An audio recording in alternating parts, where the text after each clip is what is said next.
Renungan Harian Bugar Selamanya. Mari kita hening sejenak di hadapan Tuhan. Buka hati dan biarkan suaranya berbicara melalui firman yang hidup. Semoga renungan hari ini membawa terang, ketenangan, dan pengharapan bagi jiwa kita. Judul renungan hari ini, Kematian di Jalan Raya 285. Allah itu bagi kita tempat perlindungan dan kekuatan, sebagai penolong dalam kesesakan sangat terbukti. Mazmur 46 ayat 2. Terry dan saya melambaikan tangan berpisah dengan keluarga di Michigan dan menuju ke barat dengan Chevy Nova 1970 kami untuk kuliah di Gunnison, Colorado. Menikah baru 1 minggu, kami bersemangat karena kami menantikan untuk menghadapi dunia bersama-sama, bersama anak kucing kecil kami, Small Free. Di timur laut Denver kami mendengar suara berisik dari bawah mobil. Terry berhenti dan memasang kembali pipa knalpot. Beberapa mil kemudian itu jatuh lagi. Saat itu hari sudah gelap, dan saya memohon pada Terry untuk berhenti dan menginap di motel. Pagi harinya, dengan ekor pipa terpasang sekali lagi, kami melewati Denver dan ke Highway 285 untuk mendaki gunung. Hujan sudah mulai turun jadi kami menaikkan kaca jendela. Kami tidak menyadari bahwa tindakan sepele itu hampir akan menyebabkan kematian kami.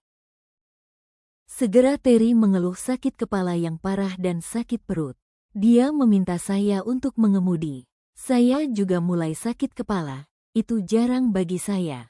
Terry menjadi sakit parah, muntah, pingsan, sadar kembali, muntah lagi dan kembali pingsan.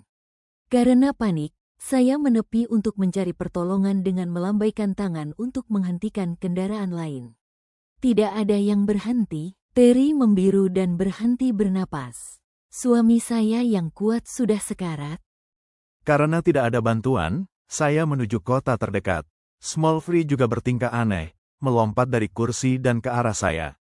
Saya mendorong kucing itu pergi dan terus mengemudi. Tuhan, saya tidak tahu apa yang terjadi. Selamatkan suami saya. Bantu saya menemukan seseorang yang dapat membantu kami. 1 jam kemudian saya berkendara ke sebuah pompa bensin di Buena Vista, hampir saja menabrak pompanya.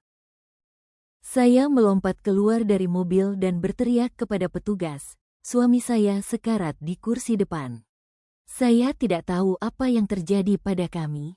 Seorang dokter dan istrinya, seorang perawat, yang sedang membayar bensin, langsung mengenali gejala keracunan karbon monoksida. Mereka membawa Terry ke dalam dan mulai mengisi oksigen. Butuh lebih dari 30 menit bagi Terry untuk merespons. Kemudian mereka memberi oksigen kepada saya dan Small Free. Keajaiban dari cerita ini adalah saya telah melewati 5 stasiun dalam perjalanan saya ke kota dan berhenti di satu-satunya tempat yang memiliki oksigen tersedia, dengan seorang dokter dan perawat yang sedang membayar bensin mereka tepat pada saat saya tiba.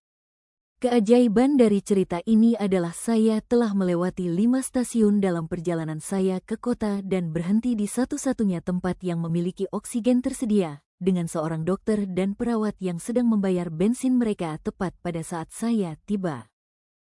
Keajaiban dari cerita ini adalah saya telah melewati 5 stasiun dalam perjalanan saya ke kota dan berhenti di satu-satunya tempat yang memiliki oksigen tersedia, dengan seorang dokter dan perawat yang sedang membayar bensin mereka tepat pada saat saya tiba. Iblis itu seperti gas beracun yang tidak berbau dan tidak berasa yang menempel ke sel darah merah, mencegahnya membawa oksigen ke tubuh, menyebabkan orang tertidur dan mati tanpa menyadari apa yang terjadi. Dia mencoba merencanakan kematian kita tanpa kita sadari. Jangan pernah lupa, apapun yang iblis lemparkan kepada Anda, Tuhanlah yang memegang kendali. Dalam hidup, seringkali kita tidak menyadari bahaya yang diam-diam mengintai, seperti gas beracun yang tak terlihat. Iblis bekerja dengan cara yang sama, mencoba melemahkan iman kita secara perlahan, membuat kita kehilangan harapan tanpa sadar. Namun, di tengah keadaan paling gelap sekalipun, Tuhan tetap memegang kendali. Ia menuntun langkah kita tepat pada waktu yang sempurna, bahkan melalui cara yang tampak kebetulan. Tidak ada hal yang luput dari perhatiannya.